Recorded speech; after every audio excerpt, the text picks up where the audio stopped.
Hello friends, welcome back to our channel study book में आपका बहुत बहुत स्वागत है। आज हम लोग वेस्ट बंगाल बोर्ड के क्लास 10 के मैथ चैप्टर नंबर 1.1 का 6 नंबर का 1, 2, 3 से लेकर के 8 नंबर तक इन सारे क्वेश्चंस को हम लोग कर लेने वाले हैं। तो चलिए क्लास की हम लोग शुरुआत करते हैं। इससे पहले बता दें कि 1 नंबर से लेकर 5 तक हम लोग कंप्लीट कर लिए हैं। देखिए 6 नंबर का क्वेश्चन कहता है कि एक चर वाले द्विघात समीकरण का निर्माण करो। तो 6 नंबर में 1 से लेकर के 8 क्वेश्चन बनाएंगे और सब में सिर्फ आपको सिर्फ द्विघात समीकरण का निर्माण करना है, बनाना नहीं है, उसको सॉल्व नहीं करना है।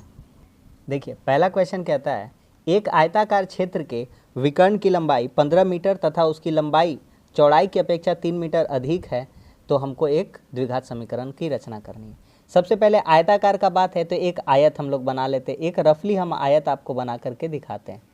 ये होता है आपका आयत, ठीक है। आयत के आमने सामने की भुजा क्या होती है? बराबर। और इसका विकर्ण का बात किया जा रहा है तो ये है इसका विकर्ण। यहाँ पे नाम अगर देना चाहें तो आप दे दीजिए ABCD। ये एक आयत था और इस पर जो BD है वो विकर्ण है। तो इसकी BD की लंबाई कितनी दी गई है? 15। और कहता है लंबाई, यानी कि एक कोई भी मान लीजिए, ये लंबाई मान लीजिए, ये क्या मान लीजिए? लंबाई। तो ये हो जाएगा लंबाई, तो ये क्या हो जाएगा? ये वाला पोर्शन हो जाएगा आपका चौड़ाई। अगर डायग्राम अच्छे से समझ जाएंगे तो क्वेश्चन समझने में आपको बहुत ही आसानी होगी, ठीक है। तो आपका क्या हो गया? तो आयताकार क्षेत्र के विकर्ण की लंबाई कितना है? 15 मीटर है तथा लंबाई चौड़ाई की अपेक्षा 3 ज़्यादा है। तो माना आयताकार क्षेत्र की लंबाई, मान लेते हैं हम लोग, लंबाई दिया हुआ नहीं है, मान लेते हैं x मीटर है। कितना है?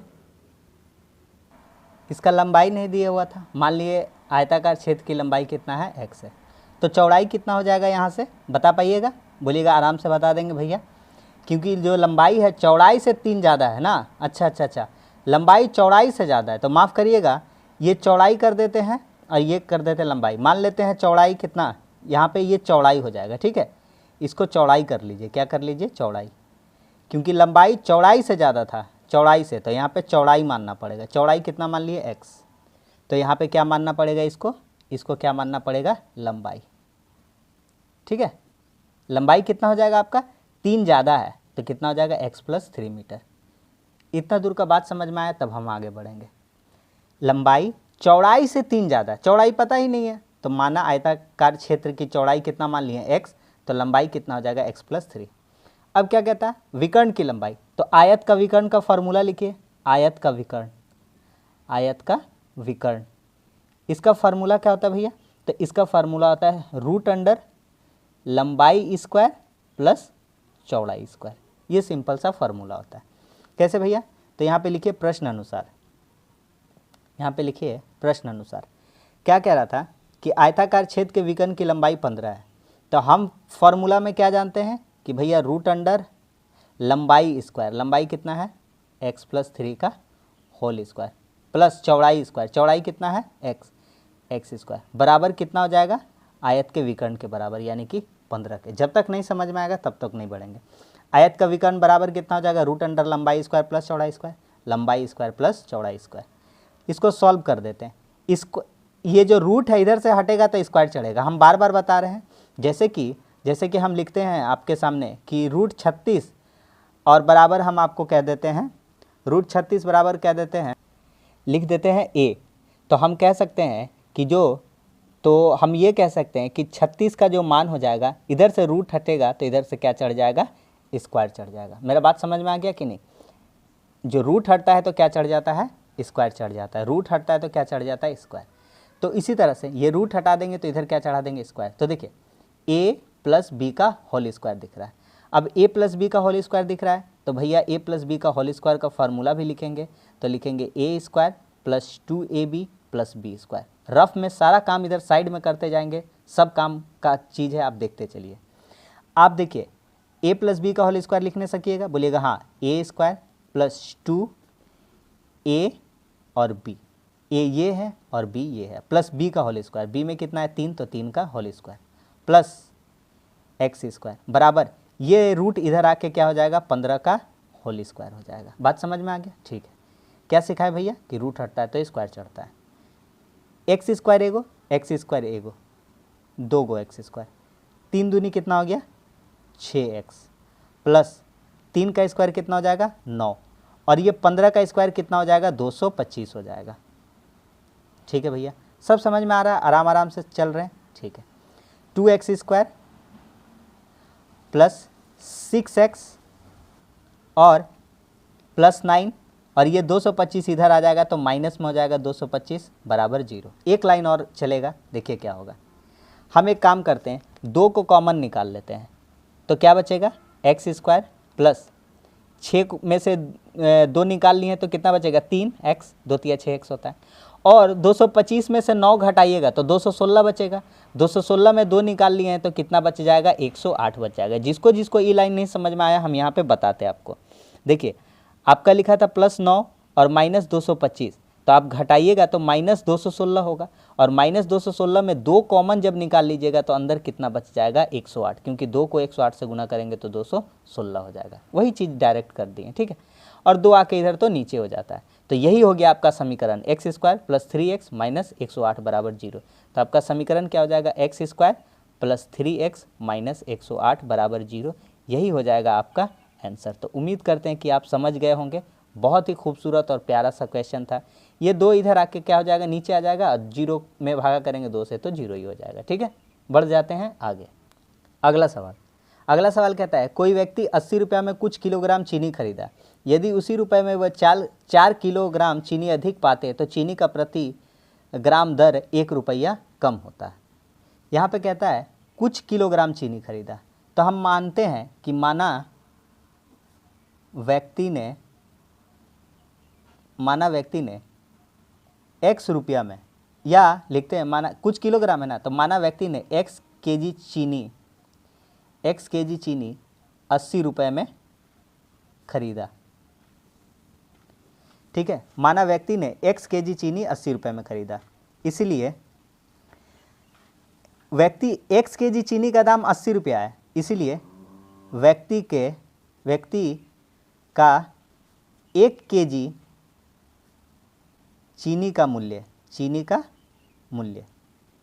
अगर x केजी चीनी 80 रुपया में, तो 1 केजी चीनी कितना हो जाएगा 80/100 रुपया में। कितना हो जाएगा 80/100 रुपया में। ठीक है, उदाहरण अभी हम रफ में इधर समझाएंगे, आप बिल्कुल चिंता मत करिए। देखिए अगर मेरा बात समझिए, मान लीजिए 80 कितना खरीदा 80 रुपया में, मान लीजिए आप चीनी खरीदा 16 केजी, तो चीनी का दाम कितना हो जाएगा 5 रुपया पर केजी करके हो जाएगा। कितना रुपया करके हो जाएगा, तो कितना हो जाएगा 5 रुपया पर केजी। ठीक है भैया, आगे बताते हैं। यदि उसी रुपए में वह 4 किलोग्राम चीनी अधिक पाता, पहले कितना चीनी खरीद रहा था 16 केजी मान लीजिए, तो अब कितना खरीदेगा 16 + 4, क्यों, क्योंकि 4 किलो ज़्यादा। हम आपको एगो एग्जाम्पल से बता रहे हैं। तो 16 + 4 कितना हो जाएगा 20, 20 से 80 करके भागा दीजिएगा तो 4 रुपया पर केजी का हिसाब पड़ेगा उसका। ठीक है भैया, अब देखिए अब क्या कहता है 4 किलोग्राम चीनी अधिक पाता है, तो अब मानते हैं कि x + 4 रुपया में, अब x + 4 रुपया, x + 4 केजी, क्योंकि 4 केजी है ना, तो यहाँ पे लिखेंगे केजी, तो x + 4 केजी चीनी का मूल्य वही 80 रुपया में ही पा रहा है 80 रुपया, इसीलिए x + 4 केजी का दाम 80 रुपया है, तो 1 केजी का दाम कितना हो जाएगा, तो 1 केजी चीनी का मूल्य कितना हो जाएगा, तो भैया 80/x + 4 इतना रुपया हो जाएगा। इतना दूर का बात समझ में आया, तभी आगे बढ़ेंगे। कुछ किलोग्राम चीनी खरीदा था, मान लेते हैं x केजी चीनी खरीदा था, तो x केजी चीनी खरीदा था 80 रुपया में, तो 1 किलो चीनी का दाम कितना 80/x। उदाहरण देकर समझाए थे, मान लीजिए 16 केजी चीनी खरीदा था, इसलिए लिखे थे ना ताकि आसानी से भागा हो जाए। तो 16 से 80 को भागा करेंगे तो 5 रुपया पर केजी, और वही 4 किलो चीनी ज़्यादा खरीदा है, इसका मतलब 16 का जगह अब 4 किलो ज़्यादा यानी 20 किलो चीनी, तो 20 से 80 को भागा देंगे 4 रुपया पर केजी, तो दाम में कितना का डिफरेंस आ रहा है 1 रुपया पर केजी का। तो इसमें से इसको घटाना है, तभी कितना आएगा 1। तो कहता है तो चीनी का प्रति दर 1 रुपया कम होता है। देखिए 5 रुपया करके जो पहले मिल रहा था अब कितना करके मिल रहा है 4 रुपया, तो 5 में 4 घटेगा तो कितना, 5 में 4 घटेगा तो कितना आ जाएगा 1। कब होगा, इसमें से इसको क्या कर देंगे माइनस कर देंगे तो कितना आंसर आ जाएगा 1 आ जाएगा। यही समझाना चाहते थे। कैसे लिखेंगे भैया, तो लिखिएगा आप प्रश्न अनुसार कि ये वाला दाम 80/x और इसमें से माइनस करिएगा 80/x + 4 और यही बराबर किसके हो जाएगा, 1 के बराबर हो जाएगा। अब यहाँ से आप लसा लीजिए तो लसा x × x + 4 हो जाएगा, लसा हो जाएगा x × x + 4, x कट गया, x + 4 को 80 से गुना करना है, 80 को x से गुना करेंगे 80x प्लस 4 को 80 से गुना करेंगे कितना हो जाएगा 320, माइनस है तो माइनस, x + 4 मिल जाएगा, x को 80 से गुना करेंगे कितना हो जाएगा 80x बराबर कितना हो गया 1। अब आप देखिए कट रहा है कुछ, बोलिएगा हाँ बिल्कुल कट रहा है, क्या कट रहा है, तो आपका 80x प्लस में 80x माइनस में क्या हो गया, कट गया। अब कोना कोनी गुना करिए, इसका नीचे कुछ नहीं, क्या मानते हैं 1, देखिए इधर से इधर गुना करेंगे तो x को x से गुना करेंगे x² और 1 से गुना करेंगे उतना ही हो जाएगा, x को 4 से गुना करेंगे कितना हो जाएगा 4x और बराबर 1 को 320 से गुना करेंगे कितना हो जाएगा 320। बात समझ में आ रहा है कि नहीं आ रहा है, बस तो आपका फाइनल सॉल्यूशन हो जाएगा x² प्लस 4x और ये जो 320 है इधर लेके आ जाएंगे तो ये 320 इधर माइनस में हो जाएगा बराबर 0। यही हो जाएगा आपका इस क्वेश्चन का आंसर। तो उम्मीद करते हैं कि ये सॉल्यूशन भी आपको समझ में आ गया हो, सिर्फ समीकरण बनाना है, आपको सॉल्व नहीं करना है।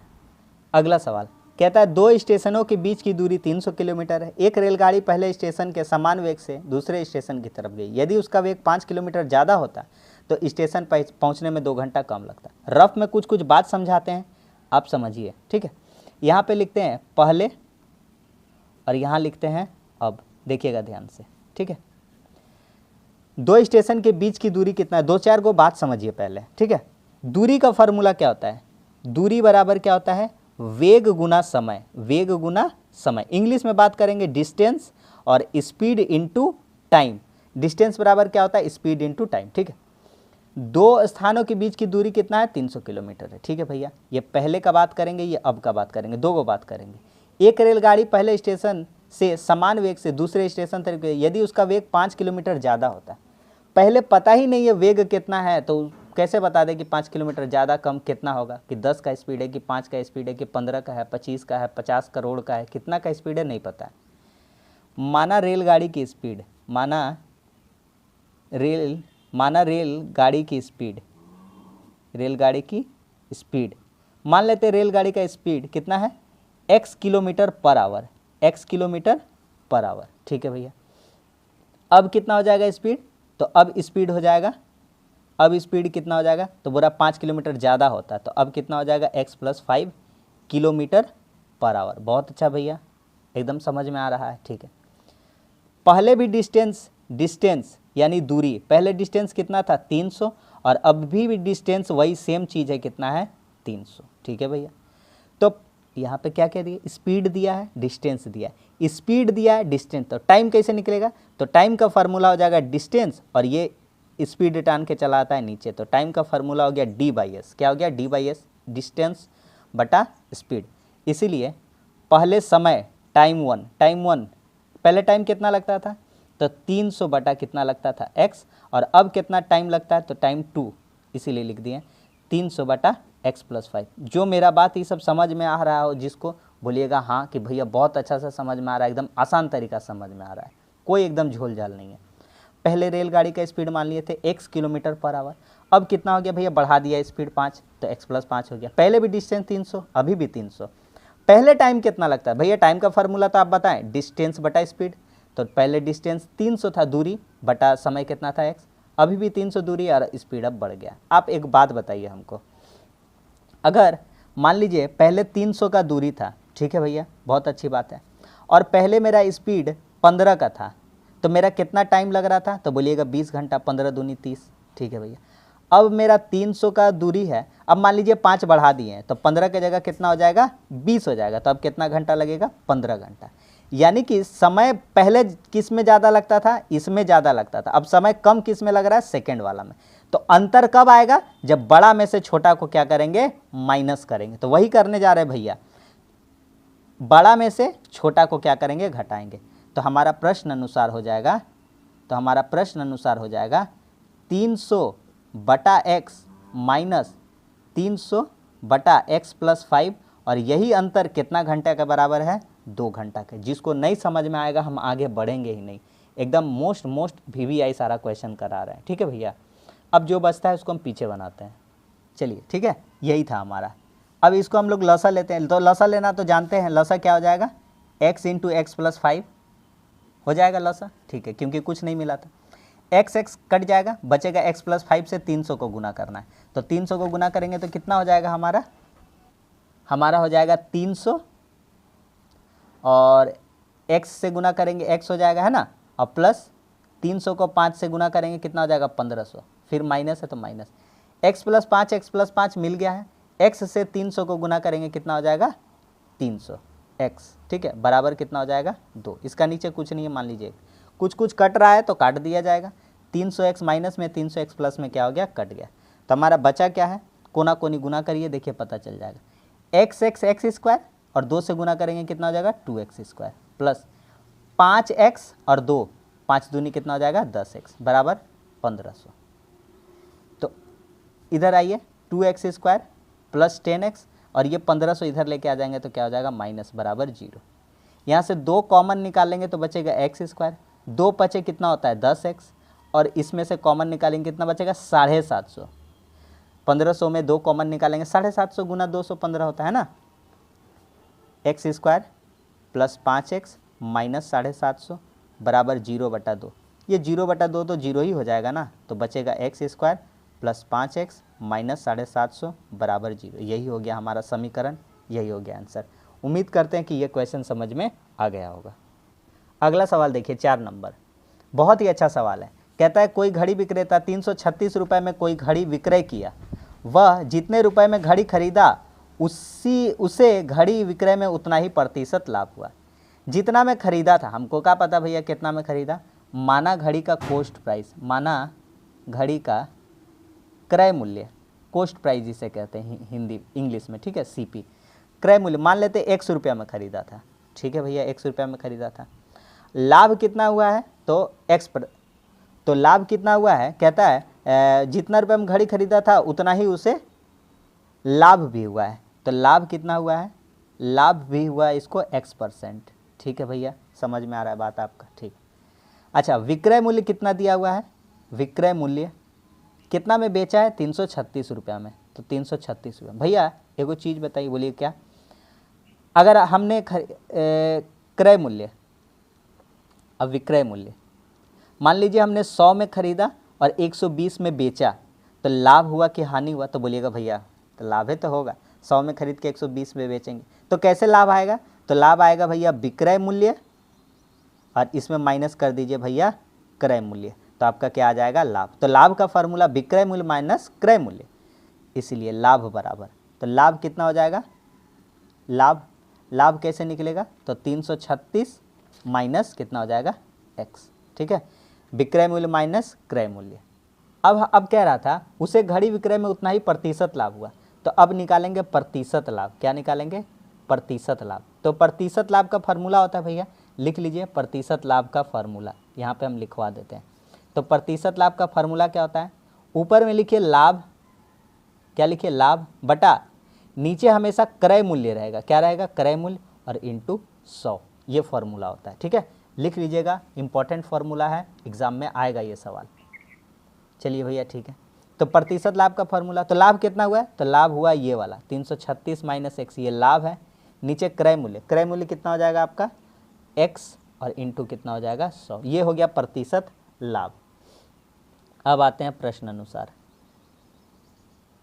कहता है कि कोई घड़ी विक्रेता 336 रुपये में घड़ी विक्रय किया, वह जितने रुपए में घड़ी खरीदा था उसे घड़ी विक्रय में उतना ही प्रतिशत लाभ हुआ। घड़ी कितना में खरीदा था इतना, प्रतिशत लाभ कितना है इतना, तो दोनों को क्या कर देंगे हम लोग बराबर, तो 336 माइनस एक्स बटा एक्स इंटू 100 बराबर कितना हो जाएगा x, क्योंकि घड़ी का मूल्य के बराबर ही था, तो ये दोनों क्या हो जाएंगे बराबर। चलिए अब करते हैं, इसका नीचे क्या मान लेते हैं 1 मान लेते हैं, अब कोना कोनी गुना करते हैं, अब करते हैं। चलिए तो x को x से गुना करेंगे कितना हो जाएगा x स्क्वायर, ठीक है, और 1 को 100 से गुना करेंगे 100, और 100 को 36 से गुना 336 से गुना करेंगे तो डबल 0 आ जाएगा, और माइनस 1 को 100 से गुना करेंगे 100, और 100 को 1 से गुना करेंगे कितना हो जाएगा 100x। तो आप क्या देख पा रहे हैं, तो आप देख पा रहे हैं एक्स स्क्वायर, ये 100x इधर आ जाएगा बराबर के, तो क्या हो जाएगा प्लस 100x, और ये इधर आ जाएगा माइनस में हो जाएगा, तो 336 00 बराबर कितना हो जाएगा 0। यही हो जाएगा आपका आंसर। सिर्फ इक्वेशन बनाना है।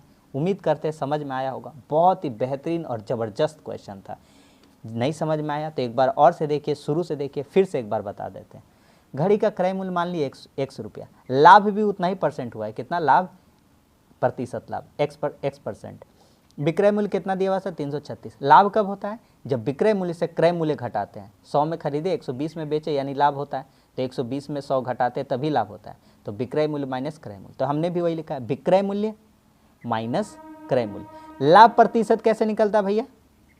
तो लाभ प्रतिशत का फार्मूला लाभ बटा क्रय मूल्य इंटू 100, लाभ बटा क्रय मूल्य इंटू 100।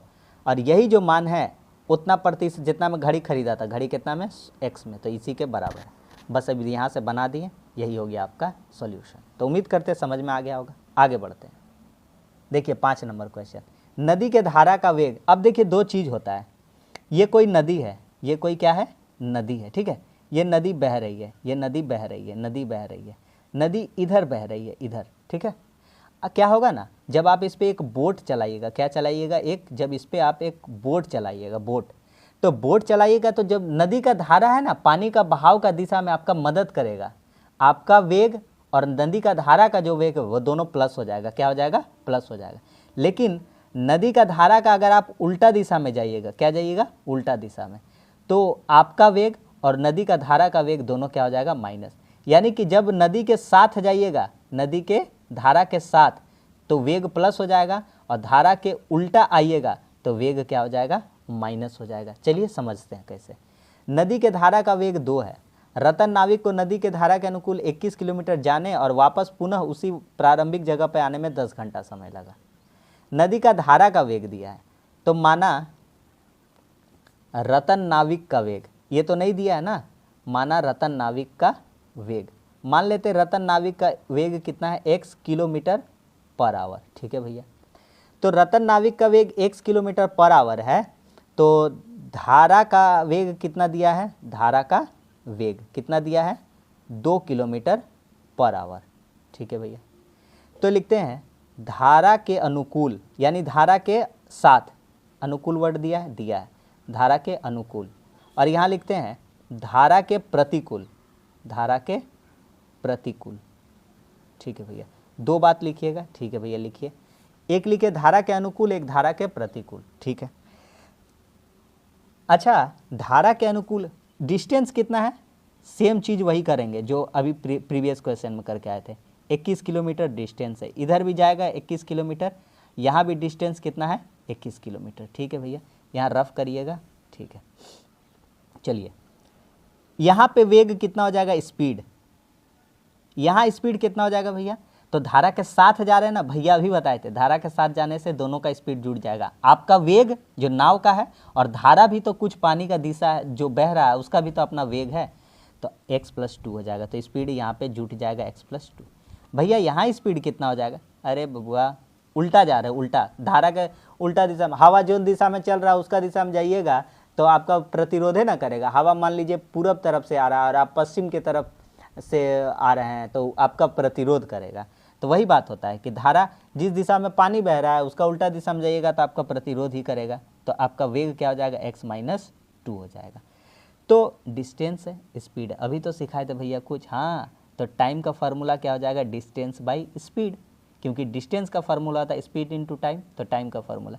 तो यहाँ से टाइम कितना लग जाएगा? तो टाइम यहाँ से लग जाएगा 21/x+2, और यहाँ से टाइम 2 लिखेंगे तो कितना हो जाएगा? 21/x-2। बहुत अच्छा भैया, बहुत गर्दा समझ में आ रहा है, ठीक है। अब आ जाइए प्रश्न अनुसार। प्रश्न अनुसार क्या कहता है? कहता है प्रारंभिक जाने और प्रारंभिक पुनः उसी स्थान पे आने में 10 घंटा का समय लगा, यानी ये और ये दोनों जोड़ के कितना घंटा? 10 घंटा। तो बस लिख दीजिए कि ये वाला टाइम और प्लस ये वाला टाइम, ये किसके बराबर है? 10 घंटा के। अब यहाँ से आप सॉल्व कर सकते हैं चाहे तो, चलिए करते हैं सॉल्व। देखिए, सबसे पहले इन दोनों का लॉसा लेंगे, तो x+2 और x-2, ठीक है। x प्लस टू मिल जाएगा, x माइनस टू बचा, इससे इसको गुना करिए तो 21x और माइनस है तो माइनस, 2 गुना 21 यानी कि 42, फिर प्लस है तो plus, x minus two cut जाएगा, x प्लस टू से अब इसको गुना करिए, 21 गुना कितना हो जाएगा, 21 से कम इससे गुना करना ना, 21 से कम 21x और प्लस प्लस प्लस तो 21 गुना कितना हो जाएगा 42, बराबर यहाँ कितना हो जाएगा 10 हो जाएगा। ठीक है भैया, जो जो कटेगा काट देंगे, 42 प्लस में और 42 माइनस में क्या हो गया, कट गया, 21 से 21 कितना हो गया 42। मेरे पास जगह नहीं बचेगा लेकिन हम लोग जगह का यूज करना चाहते हैं, अच्छा से हम लोग जगह का यूज करेंगे, टेंशन मत लीजिए। ठीक है, 21 कितना हो जाएगा 42x, हम यहाँ पे बनाते जा रहे हैं, बगल में आप देखते चलिए खाली। ठीक है, 21x कितना हो जाएगा 42x।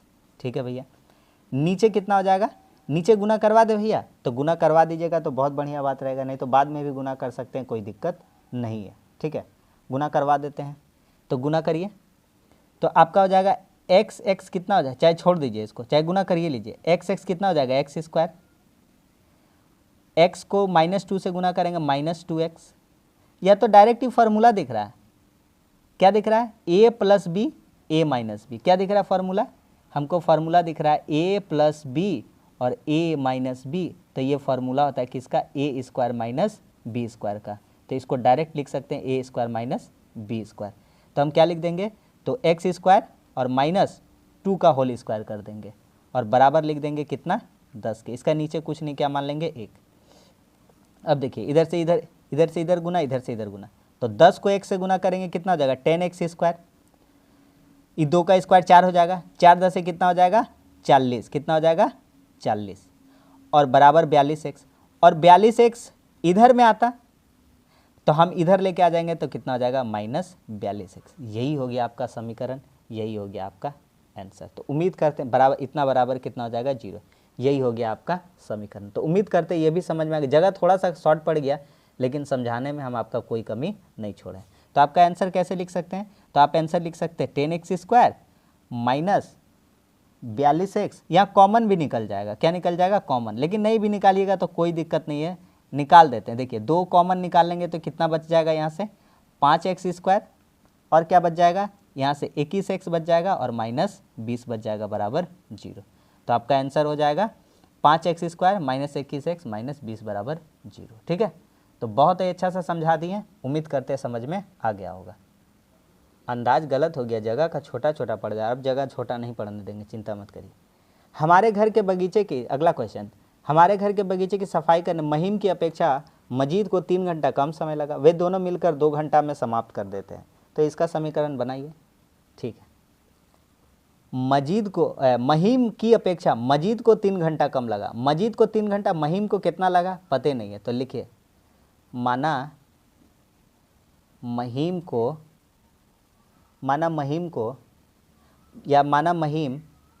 x घंटा में एक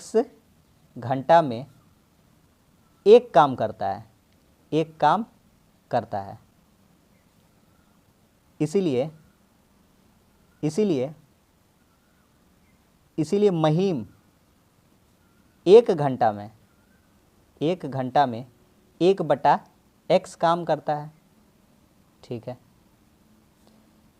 यहाँ लिखते हैं मजीद के बारे में, मजीद 3 घंटा कम लेता है, 3 घंटा क्या लेता है कम, तो इसलिए मजीद x माइनस 3 घंटा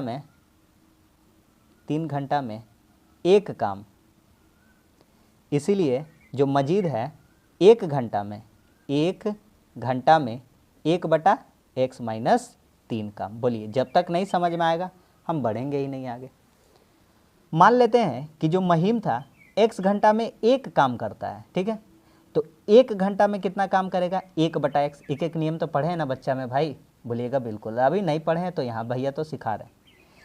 और मजीद है इससे 3 घंटा कम लेता है, तो ये x घंटा लेता है, मान लीजिए 10 घंटा लेता है, तो ये 7 घंटा लेगा, तो 10 में 3 माइनस करेंगे तब ना, तो उसी तरह से x घंटा में काम करता है तो x माइनस 3 घंटा में एक काम करता है, तो 1 घंटा में कितना काम करेगा, तो 1/x माइनस 3, सेम चीज़ है। ठीक है भैया, अब कहता है वे दोनों मिलकर 2 घंटे में काम समाप्त कर देते हैं, तो यहाँ से निकालेंगे, इसीलिए दोनों का 1 घंटा का काम, 1 घंटा का काम, तो दोनों का 1 घंटा का काम कितना हो जाएगा, ई 1 घंटा में कितना काम करता है 1/x, और ई 1 घंटा में कितना काम करता है 1/x माइनस 3, और दोनों मिलकर काम को कितना घंटा में कर दे रहा है आपका 2 घंटा में। इसको बाद में करेंगे, तो पहले यहाँ से सॉल्व करते हैं। तो x इंटू क्या हो जाएगा x माइनस 3।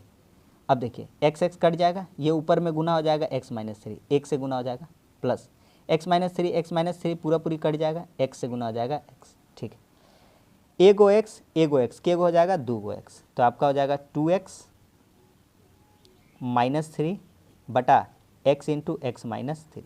ये कितना घंटा का काम है 1 घंटा का, 1 घंटा का काम है, तो 2 घंटा का काम, इसीलिए 2 घंटा का काम, 2 घंटा का काम। तो 2 घंटा का कितना काम हो जाएगा, तो 2 गुना 2x माइनस 3 बटा x इंटू एक्स माइनस 3। देखिए 1 घंटा में कितना काम किया 2x माइनस 3 बटा x इंटू एक्स माइनस 3, तो 2 घंटा का काम कितना आ जाएगा 2 से गुना कर देंगे, सिंपल सा बात है, 2 घंटा काम हो गया। अब कहता है तो वे दोनों मिलकर उसी काम को 2 घंटे में समाप्त कर देंगे।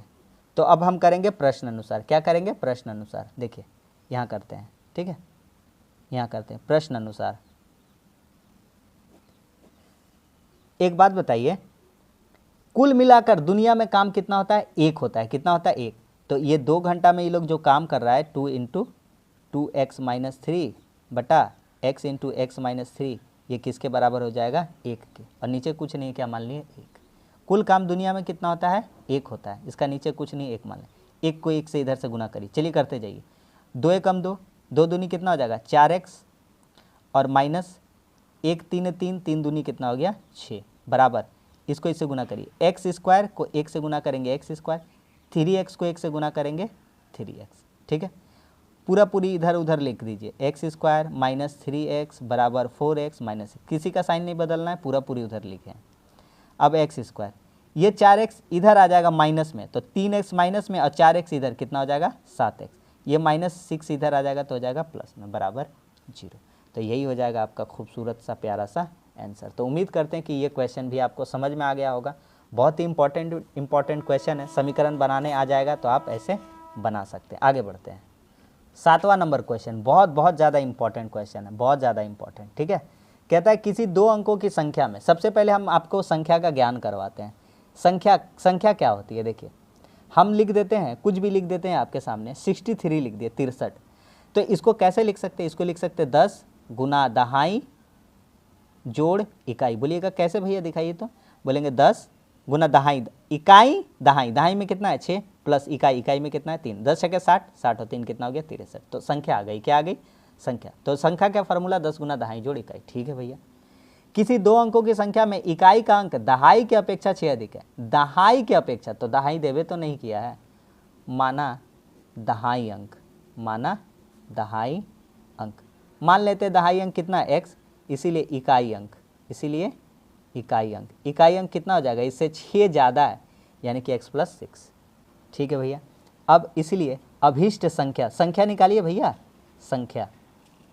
संख्या कितना हो जाएगा, तो संख्या का फॉर्मूला भैया सिखाए हैं 10 गुना दहाई में कितना है x, प्लस 10 गुना दहाई जोड़ इकाई में कितना x प्लस 6, तो कितना हो जाएगा 10x प्लस x प्लस 6, कितना हो जाएगा x प्लस 6, तो कितना हो जाएगा हमारा 10x और 1x 11x प्लस 6, ये आ गया हमारा संख्या। अब क्या कह रहा था, तथा दोनों अंकों का गुणनफल संख्या से 12 कम है। ठीक है भैया, तो दोनों अंकों का गुणनफल निकालते हैं, दोनों अंकों का गुणनफल कितना हो जाएगा x इंटू एक्स प्लस 6, तो हो जाएगा x स्क्वायर प्लस 6x, ये आ गया गुणनफल। बस हो गया, सवाल खत्म। प्रश्न अनुसार क्या हो जाएगा, कह रहा था किसी 2 अंकों की संख्या में इकाई का अंक दहाई के अंक अपेक्षा 6 अधिक है। ठीक है भैया, करके संख्या भी निकाल लिए। 2 अंकों का गुणनफल, ठीक है भैया ये है गुणनफल, संख्या से 12 कम है। संख्या कितना है एक्चुअली में, तो संख्या है 11x प्लस 6, और ये जो संख्या है एक्स स्क्वायर प्लस 6x, इससे कितना कम है 12। देखिए 12 कहाँ लिखना है ये समझते हैं, दोनों अंकों का गुणनफल संख्या से 12 कम है, इससे ये कम है 12, तो आप इधर 12 क्या कर दीजिए, जोड़ दीजिए, तभी इसके क्या हो जाएगा बराबर हो। या तो इधर 12 घटा दीजिए, या तो इधर 12 जोड़ दीजिए। बात समझ में आ रहा है? या तो इधर 12 घटा सकते हैं या तो इधर 12 जोड़ सकते हैं। अब पूरा को इधर उधर कर देते हैं। अगर जब सबको इधर उधर बदलते हैं ना तब साइन नहीं बदलता है, ठीक है। चलिए अब एक्स स्क्वायर हो गया प्लस 6x और ये 11x इधर आएगा माइनस में हो जाएगा, प्लस 12 और ये 6 इधर आएगा तो माइनस में हो जाएगा। जो सिखा दिए उसी के अनुसार अपना स्पीड बढ़ा रहे हैं। एक्स स्क्वायर और 6 में 11 नहीं जाएगा, उल्टा घटा देंगे, 5x माइनस में हो जाएगा और प्लस 6 हो जाएगा बराबर 0। तो हो जाएगा x square minus 5x plus 6 बराबर 0। यही हो जाएगा आंसर। तो उम्मीद करते हैं ये सवाल भी आपको समझ में आ गया होगा। बहुत ही खूबसूरत और बहुत ही अच्छा क्वेश्चन है, सब एग्ज़ाम में आने वाला क्वेश्चन है। अगला सवाल देखिए क्या कहता है। कहता है 45 मीटर लंबा और 40 मीटर चौड़ा एक खेल का मैदान है, आयताकार है। चलिए भैया, आयताकार एक खेल का मैदान है, ठीक है। 45 मीटर लंबा है और 40 मीटर चौड़ा है, ठीक है भैया। क्वेश्चन में क्या कहता है? कहता है आयताकार खेल मैदान के बाहर चारों तरफ एक समान चौड़ाई का एक रास्ता है और उसका क्षेत्रफल 450 है, ठीक है भैया। यहाँ पर पहले और बाद का बात हम करते हैं, देखिए ध्यान से। 45 मीटर लंबा और 40 मीटर चौड़ाई का आयताकार खेल के मैदान के बाहर चारों तरफ एक समान चौड़ाई का एक रास्ता है। ये खेल का मैदान है, इसके बाहर 45 और 40 का ये, ठीक है, चौड़ाई का ये खेल का मैदान है और इसके बाहर एक रास्ता है। तो इधर से रास्ता है, ये रास्ता है, ये रास्ता है, बेसिकली ये सभी क्या है? रास्ता है, ठीक है भैया। सबसे पहले एक काम करते हैं, पहले या लिखते हैं या पहले वर्ड ना लिख करके लिखते हैं आयताकार मैदान की लंबाई कितना दिया गया है? 45 मीटर। कितना? 45 मीटर लंबा, 45 मीटर, ठीक है। चौड़ाई कितना दी गई है? तो चौड़ाई दी गई है कितना? 40 मीटर, ठीक है। तो यहाँ से क्षेत्रफल निकाल सकते हैं। तो मैदान का क्षेत्रफल, तो क्षेत्रफल का फार्मूला होता है भैया, क्या होता है क्षेत्रफल का फार्मूला?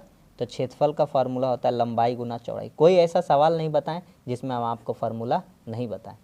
तो लंबाई गुना चौड़ाई भैया 45 गुना 40, तो हो जाएगा आपका 45 चौके 180 और डबल 0, इतना आ गया वर्ग मीटर, ठीक है भैया। ये खेल का मैदान का आ गया। अब इसमें चौड़ाई का क्या बोलता है? चारों तरफ समान चौड़ाई का एक रास्ता है। तो माना समान चौड़ाई का रास्ता बराबर x मीटर है। मान लेते हैं जो समान चौड़ाई का रास्ता है वो कितना मीटर का है? x मीटर का। तो जब रास्ता होगा तो इधर से भी x मीटर होगा और इधर से भी x मीटर होगा, इधर से भी x मीटर होगा और इधर से, यानी कि लंबाई में भी x और x 2x और चौड़ाई में भी x 2x, दो को x जाएगा। बात समझते हैं, ध्यान से समझते हैं। अब लिखते हैं खेल का मैदान है ना, तो खेल मैदान प्लस रास्ता का क्षेत्रफल,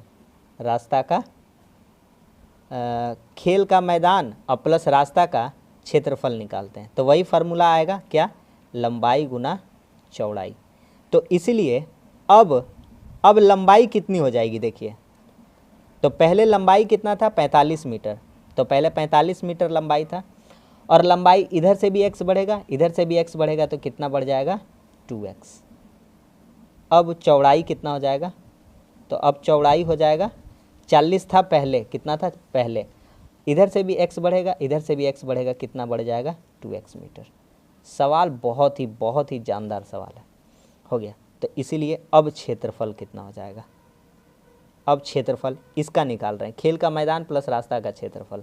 ये खेल का मैदान जो है और रास्ता जो है, इसका जोड़ के क्षेत्रफल कितना होगा? तो वही होगा लंबाई गुना चौड़ाई। तो लंबाई गुना चौड़ाई। तो करिए इसको सॉल्व। 45 को इससे गुना करिएगा 1800 हो जाएगा ना, 45 को 2 से गुना करिएगा 90x हो जाएगा, इसको इससे गुना करिएगा 80x हो जाएगा और 2 दूनी 4x स्क्वायर हो जाएगा। ये आ गया, ठीक है। अब करते हैं प्रश्न अनुसार। क्या कहता था कि चारों तरफ समान चौड़ाई का रास्ता है और उसका क्षेत्रफल 450, यानी जो रास्ता वाला ये जो क्षेत्रफल था 450 था। मेरा ये वाला और ये वाला टोटल जोड़ के आया ये वाला कुल, और इसमें से सिर्फ मैदान का क्षेत्रफल है ये वाला, अंदर वाला, ये वाला मैदान का क्षेत्रफल है। तो ये टोटल में से ये घटा देंगे टोटल में से, तो ये वाला पार्ट का एरिया आ जाएगा। ठीक है, तो क्या करेंगे हम लोग, तो टोटल में से तो 1800 प्लस 80 या 90 कितना हो जाएगा, 170x प्लस 4x²। इसमें से घटा देंगे कौन सा, ये वाला मैदान का क्षेत्रफल कितना, 1800, तो बराबर हो जाएगा किसके, 450 वर्ग मीटर। यही हो जाएगा सवाल। देखिए दिख रहा है, तो आपका कितना हो जाएगा, 1800 तो कैंसिल हो जाएगा यहाँ से, ये दोनों क्या हो गया, कैंसिल हो गया। तो आपका हो जाएगा 4x² पहले लिख दीजिए, प्लस 170x लिख दीजिए और माइनस 450 लिख दीजिए, बराबर इधर कुछ नहीं तो 0 इधर कर देते हैं। इसलिए यहाँ से कॉमन निकालिए, कितना कॉमन निकलेगा, 2 कॉमन निकल जाएगा, 2, तो 2 को कॉमन निकालिएगा, कितना बचेगा, 2x² प्लस 85x, 85 दूना 170 होता है, और माइनस 225 बराबर 0। तो आपका हो जाएगा 2x² प्लस 85x माइनस 225 बराबर 0। यही हो जाएगा इस क्वेश्चन का आंसर। तो बहुत ही अच्छा ज़बरदस्त क्वेश्चन था। उम्मीद करते हैं आपको क्लास पसंद आया होगा और बहुत कुछ सीखने को मिला होगा। अगर वीडियो अच्छा लगा तो लाइक कर दीजिए, दोस्तों में शेयर कर दीजिए, चैनल पर नए हैं तो हमारे चैनल को सब्सक्राइब कर दीजिए। आपके लिए इतनी मेहनत करते, इतना अच्छा कंटेंट बनाते हैं। अब मिलते हैं किसी अगले क्लास के साथ, किसी अगले कंटेंट के साथ। तब तक के लिए धन्यवाद। जय हिंद।